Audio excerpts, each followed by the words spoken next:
Hi guys, this is Linda and welcome back to my kitchen. Today, excuse me, we're going to make a pound cake, but it is a cold oven pound cake. In other words, you do not preheat your oven. You put the pound cake into your oven when it's cold and then set the temperature. Now I got a little bit ahead of you. And there's going to be some differences, so listen carefully. This is 3 sticks of softened butter. And that's the only thing that has to be room temperature, is the butter. 3 sticks of softened butter, do not substitute. And 3 cups of sugar. And I mixed it till it was fluffy. Now, the next thing going in, let's see. Oh, wait a minute. I prepared a tube pan. And you have to grease and flour. Either a tube pan is recommended, but you can use a BUNDT pan. It's got to be a big one. And I have a video on how to grease and flour your baking pans in one step. And if I can figure out how to leave a link, I'll leave a link below in the show more or right above it. And if I can't figure it out, just go to my video that says how to grease and flour your baking pans in one step. Very easy. So I greased and floured that and I set it aside. And now I'm telling you that everything that's going in has got to be cold. The next thing, let me see. The next thing going in is 6 eggs, and they're going to come right out of the refrigerator. Not room temperature, 6 eggs, and you're going to beat them in one at a time. I'll go ahead and put the first one in, and then I'm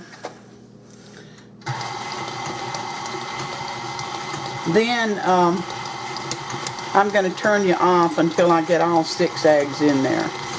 Now as soon as they disappear, which is a good sign they've been incorporated, you're going to put the next one in.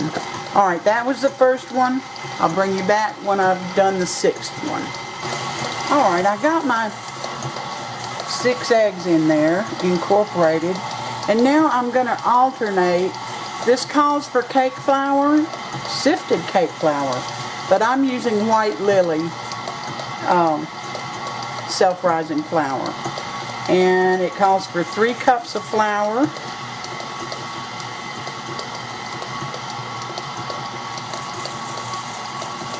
See if I can get this down another notch. No, I can't.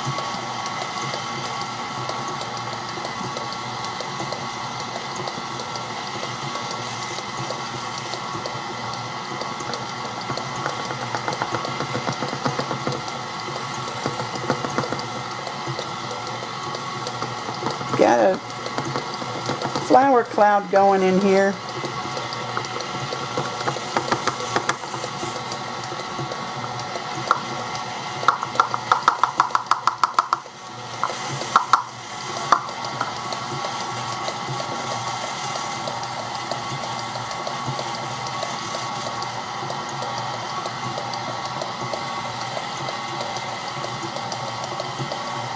So that's 1½ cups.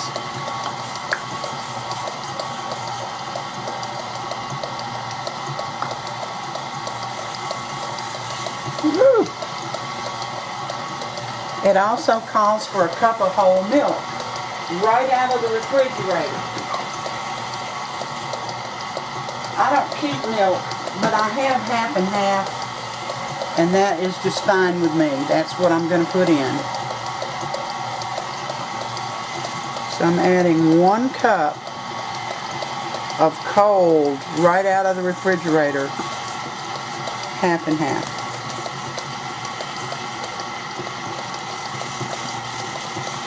I also have buttermilk, but I think the half and half will be more true to the recipe.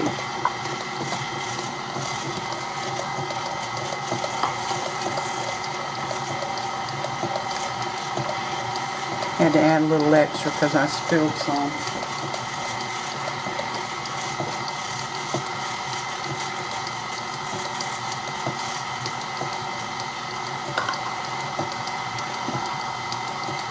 Now I'm going to add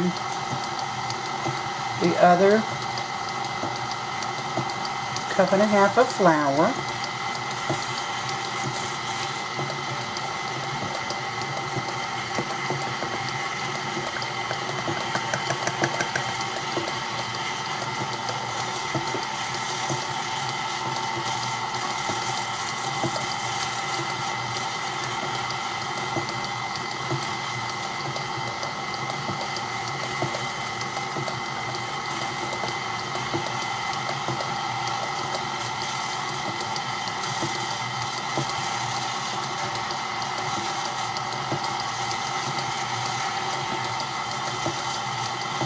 I'm so sorry, I had a battery change in the middle of that, so I'll repeat just a little bit of it. After I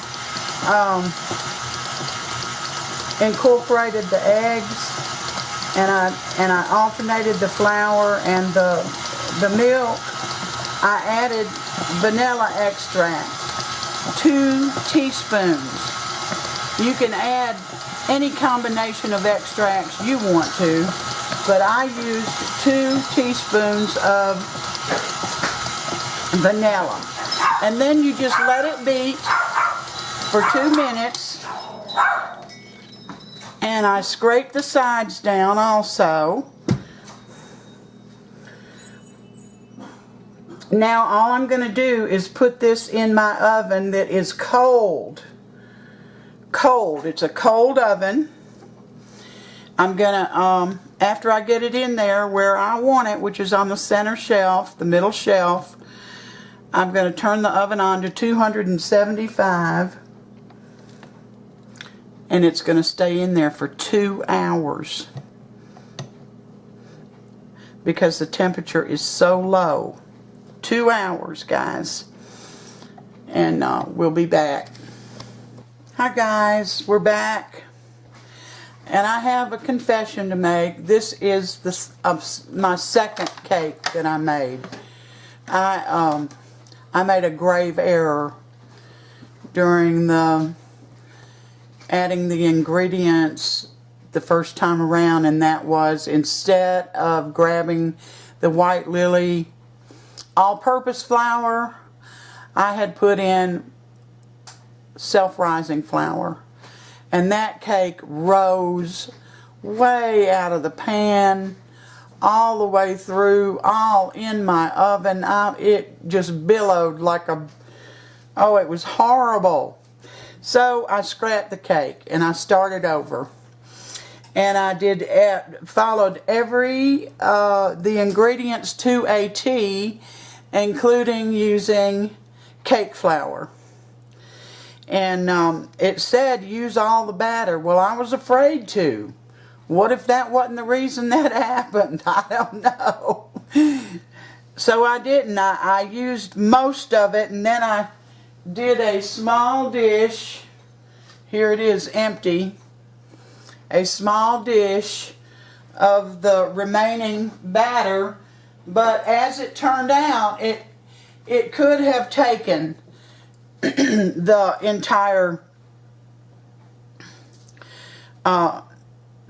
amount of batter could have gone all in my bundt pan because it didn't overflow.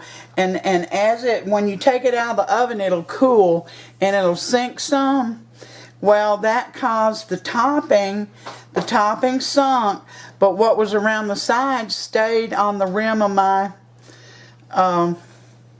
my pan, so I had to pull it off, but that was no problem.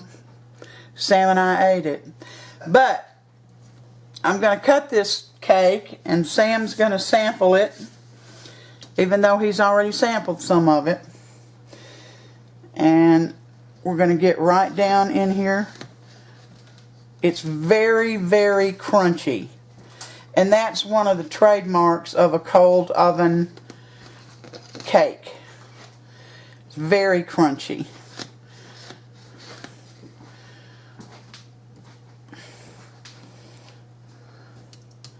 So let me pull this out. I'm going to lay it on top of the cake for a minute so you can get a look at it. Pull this in. This is like velvet. There is no other way to describe it. I have made other pound cakes. You all have seen almost all of them, or hopefully you've seen them all, but nothing with the texture of this cake.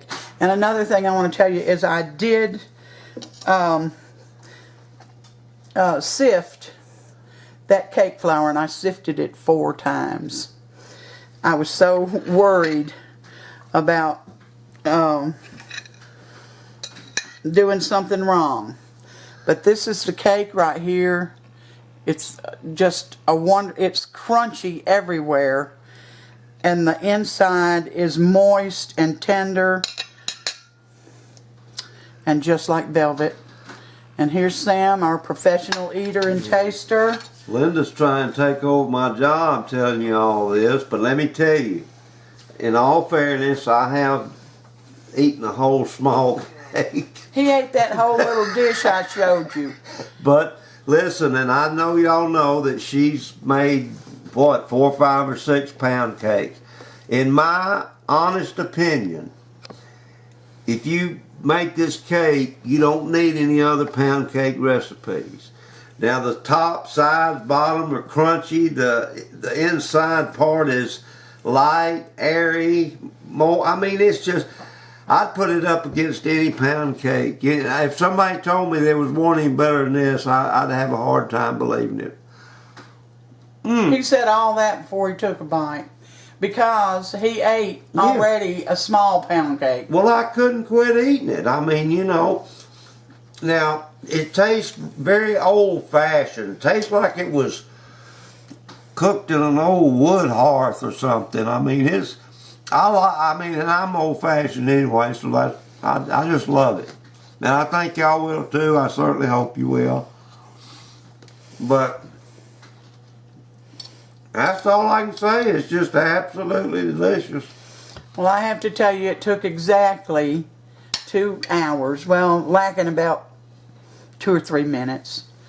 And I keep my oven gauged. If you don't keep your oven gauged and know exactly the temperature it bakes on or at when you set it for a particular temperature, then you need to watch this cake. And you can use a thermometer to see if it's done. If you don't want to use a toothpick tester or some other type of tester, if you stick a thermometer in it and it registers 200, the cake is done. But I have to say, it is a delicious, delicious cake. I didn't, like I said before though, I did not use the almond flavoring. I used vanilla and a little bit of lemon extract. Other than that, that is the only way I strayed from the recipe, which will be down below. Sam, you recommend this cake? Oh yeah, and I would. Little piece of history. This is what Marie Antoinette was eating when you said let them eat cake. You know, she was referring to that. Yeah.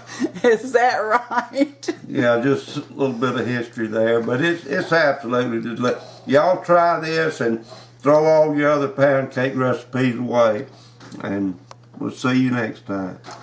All right. Thank you for coming in and spending a little part of your day with me. I appreciate it every time. Please like and subscribe and share this recipe if you want to. Until next time, you all take care and God bless every one of you.